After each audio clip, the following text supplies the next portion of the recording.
लालकृष्ण आडवाणी ने एक इंटरव्यू दिया कि इमरजेंसी अब भी लग सकती है। तूफान मच गया। भारत की राजनीतिक व्यवस्था में आज भी आपातकाल की आशंका है। बीजेपी के बड़े नेता लालकृष्ण आडवाणी के इस बयान से इमरजेंसी के उस दौर की यादें ताजा हो गई। एक तो प्रधानमंत्री नरेंद्र मोदी पर हमला कर रहे हैं विरोधी, लेकिन वो यादें भी ताजा हो रही। तो आखिर 40 साल पहले ऐसी कौन सी परिस्थितियां थीं जिनकी वजह से देश ने पहली बार आपातकाल देखा? वो देखिए।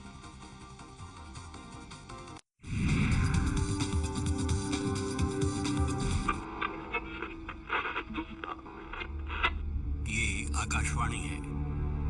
अब आप प्रधानमंत्री श्रीमती इंदिरा गांधी का राष्ट्र के नाम संदेश सुनिए। भाइयों और बहनों, राष्ट्रपति जी ने आपातकाल की घोषणा की है। इससे आतंकित होने का कोई कारण नहीं है। The President has proclaimed emergency. This is nothing to panic about.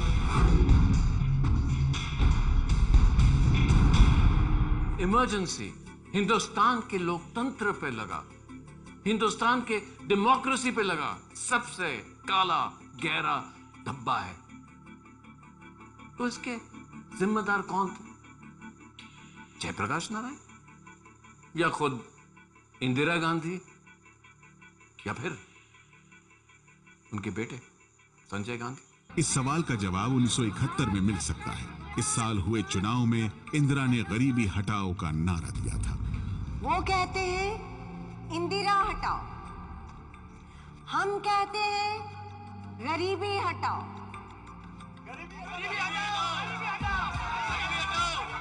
Indira Gandhi के गरीबी हटाओ के नारे ने विपक्ष को धूल चटा दी। साल 1972 में तमिलनाडु को छोड़कर देश के हर राज्य में इंदिरा की कांग्रेस का कब्जा था।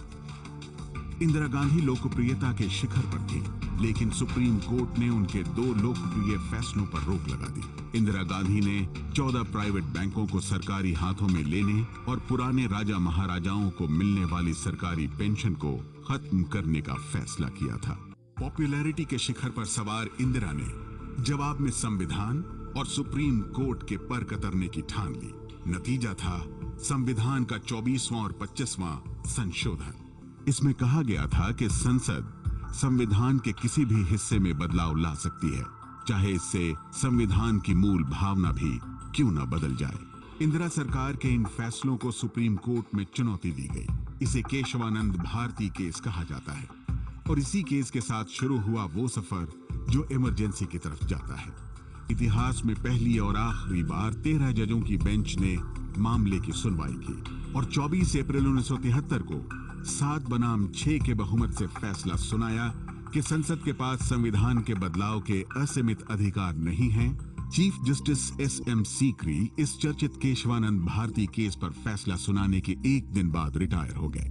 परंपरा के मुताबिक सीनियरिटी में उनके बाद आने वाले जस्टिस जे.एम. शेलत को भारत का चीफ जस्टिस बनना चाहिए था, लेकिन ऐसा नहीं हुआ। चीफ जस्टिस बने जस्टिस ए.एन. रे, वो भी 3 सीनियर जजों को नजरअंदाज करके, सुपरसीड करके।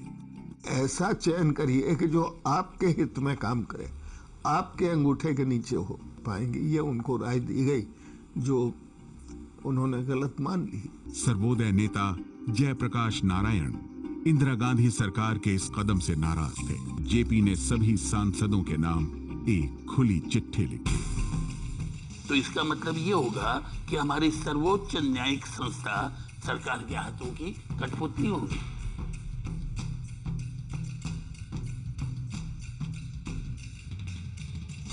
एक तरफ जहां इंदिरा गांधी कानूनी मोर्चे पर लड़ाई लड़ रही थी, दूसरी तरफ आर्थिक हालात बद से बदतर होते जा रहे थे। 1973 में महंगाई 23% बढ़ गई और 1974 में जो सामान 100 रुपए में मिलता था उसकी कीमत 130 रुपए हो गई। और ऐसे हालात में बिहार में छात्रों का आंदोलन शुरू हो गया। इसमें टर्निंग पॉइंट आया 18 मार्च 1974 को। छात्रों और पुलिस में घमासान हो गया। सरकार के प्रतिनिधि उनके पास नहीं गए, उल्टे उनको भगाने के लिए लाठीचार्ज किया गया। कहा कि भाई हम जेल में बनेगा, मार्गदर्शन कौन करेगा, देखेगा कौन चीज, बातों को सुनेगा कोई वजनदार आदमी हो। तो जयप्रकाश जी से अप्रोच किया गया। घटना के बाद छात्र बिहार की अब्दुल गफूर सरकार को बर्खास्त करने की मांग कर रहे थे। छात्रों के उपद्रव और बिहार सरकार के रवैये ने जयप्रकाश नारायण को विचलित कर दिया। अब मैं छात्रों और आम जनता के आंदोलन का नेतृत्व करूंगा। जयप्रकाश नारायण और इंदिरा गांधी की मुलाकात हुई। यह मुलाकात दोनों नेताओं में समझौते के ख्याल से हो रही थी। इंदिरा के सामने अब्दुल गफूर सरकार को हटाने से लेकर शिक्षा में सुधार, चुनावों में सुधार जैसी 9 मांगे रखी। जेपी और इंदिरा की मुलाकात काफी कड़वाहट के साथ खत्म हुई। दुनिया के सामने इंदिरा और जेपी के बीच की यह कड़वाहट ठीक उसी दिन आ गई। इंदिरा ने दिल्ली के रामलीला मैदान में भाषण दिया था। बिहार की सरकार बर्खास्त नहीं होगी। उसकी बर्खास्तगी से पहले मैं इस्तीफा दे दूंगी। इस पूरे समीकरण में कोर्ट कचहरी का भी दखल शुरू हो गया। दरअसल इमरजेंसी के पीछे अदालतों के फैसले को बड़ी वजह माना जाता है। 1971 के आम चुनावों में इंदिरा गांधी 1 लाख से ज्यादा वोटों से जीती थी, लेकिन रायबरेली से उनके खिलाफ चुनाव लड़ने वाले राज नारायण ने इलाहाबाद हाई कोर्ट में मुकदमा कर दिया और आखिरकार 12 जून 1975 का दिन आ गया। यह दिन फैसले का था। Madam, they have unseated you. 6 साल के लिए आपके चुनाव लड़ने पर प्रतिबंध लगा दिया गया है। इलाहाबाद हाई कोर्ट के फैसले के खिलाफ मामला सुप्रीम कोर्ट गया। सुप्रीम कोर्ट में तब छुट्टी चल रही थी। वेकेशन जज जस्टिस VR कृष्ण अय्यर ने सुनवाई की। 24 जून यानी इमरजेंसी के 1 दिन पहले जस्टिस अय्यर ने अपना फैसला सुनाया। इनको वोट करने का अधिकार नहीं होगा। इनको एमोल्यूमेंट्स भी जो मिलते हैं MP के नहीं मिलेंगे, लेकिन ये प्रधानमंत्री पद पर रह सकते हैं। क्या इमरजेंसी का ट्रिगर पॉइंट था जस्टिस अय्यर का फैसला? 25 जून को दिल्ली में रामलीला मैदान में रैली होनी थी। पूरा विपक्ष वहां इकट्ठा था। जयप्रकाश नारायण इस रैली का नेतृत्व कर रहे थे। उन्होंने कहा कि अगर कोर्ट के फैसले के बाद भी इंदिरा गांधी अपना इस्तीफा नहीं देती तो प्रधानमंत्री निवास का घेराव होगा। हजारों की तादाद में सत्याग्रही जाएंगे। उन सत्याग्रहियों में जयप्रकाश नारायण भी होगा। मैं भी सत्याग्रह उस दिन करूंगा और वहां चाहे मेरी गिरफ्तारी हो चाहे जो भी हो, अब न्याय होगा। जमाना पलटा है, ये क्रांति होगी, ये सारा संघर्ष करेगा। हमारे साथ इस आंदोलन के साथ सहयोग करो, अपनी ड्यूटी भी करो। जितना हुक्म होता है तुमको उतना करो, लेकिन जो हुक्म ऐसा हो जो तुम्हारी आत्मा के खिलाफ हो, तुम्हारी ज़मीर के खिलाफ हो, अनैतिक हो, उस हुक्म को हरगिज़ मत मान लो। ये तो महात्मा गांधी जी का हुक्म था अंग्रेजी राज के ज़माने में। उनको आशंका थी कि ये कोई असंवैधानिक काम न करे, और जब वो पुलिस का उसमें उल्लेख करते थे तो उसी को उन्होंने सरकार ने, शासन ने, प्रधानमंत्री ने कहा कि ये तो बगावत फैलाना है। जेपी के इस आह्वान को सरकार ने सेना को बगावत के लिए उकसाने के बराबर माना। जयप्रकाश नारायण की रैली में क्या हो रहा था, इसकी पल पल की जानकारी प्रधानमंत्री को मिल रही थी। इंदिरा गांधी उस रोज ऑफिस नहीं गई थी। इंदिरा गांधी को, प्राइम मिनिस्टर को प्रेसिडेंट फखरुद्दीन अली के पास लेके गए। मैं भी उस वक्त उनके साथ था। उन्होंने प्रेसिडेंट को कॉन्स्टिट्यूशन का प्रावधान जो है वो बताया सारा, कि इमरजेंसी किससे और अंडर किस आर्टिकल में डिक्लेयर हो सकती है। तो उस वक्त प्रेसिडेंट भी इस बात को मान गए।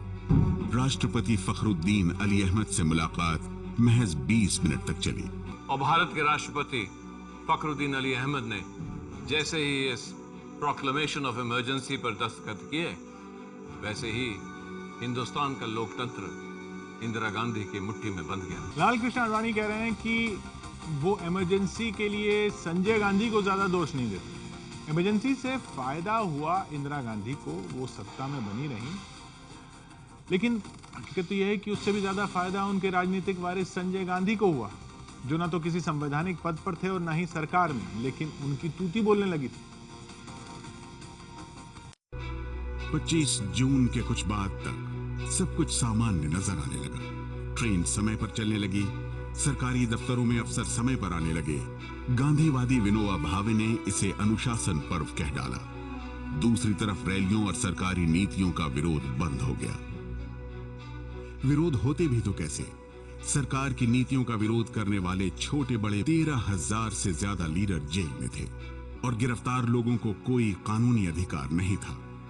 ना ही अपील हो सकती थी और ना ही सुनवाई। प्रधानमंत्री इंदिरा गांधी के बेटे और राजनीतिक उत्तराधिकारी संजय गांधी के हाथों में सत्ता चली गई थी। नेताओं की गिरफ्तारी के बाद पहला काम संजय गांधी ने प्रेस सेंसरशिप का किया। इसका विरोध करने वाले सूचना एवं प्रसारण मंत्री इंद्र कुमार गुजराल का मंत्रालय 3 दिन के भीतर बदल दिया गया। पूर्व प्रधानमंत्री इंद्र कुमार गुजराल तब सूचना एवं प्रसारण राज्य मंत्री थे। कैबिनेट मीटिंग के बाद दूसरे कमरे में मौजूद संजय गांधी से उनकी मुलाकात हुई। मिस्टर गुजराल जी, दूरदर्शन और रेडियो पे जो भी न्यूज जाएगी उसे पहले मैं देखूंगा। ऐसे कैसे हो सकता है? जब तक कि न्यूज रिपोर्ट रेडियो और दूरदर्शन दिखा न दे, उसे कोई नहीं देख सकता। वो सीक्रेट डॉक्यूमेंट होता है। आप ऐसा कीजिए, एक ऑफिसर रख लीजिए जो ब्रॉडकास्ट से पहले न्यूज रिपोर्ट्स को प्रधानमंत्री निवास पर लेकर आए। You see, one thing became very clear as soon as we came out of the cabinet meeting. The transfer of power had taken place. Indra Kumar Gujral घर लौटे, लेकिन उन्हें फिर से प्रधानमंत्री निवास बुलाया गया। Prime minister's address to the nation सभी रेडियो स्टेशन पर क्यों नहीं चला गया? जवाब चाहिए मुझे। देखिए, मैं आपके प्रति जवाबदेह नहीं हूं। गुजराल समझ गए कि वो मंत्री तभी रह सकते हैं जब संजय गांधी जो कहें वही किया जाए। उन्होंने इस्तीफा देने की सोची, लेकिन वो इस्तीफा देते उससे पहले उनका मंत्रालय बदल दिया गया। मतलब था प्रधानमंत्री इंदिरा गांधी की जगह कोई और फैसले ले रहा था।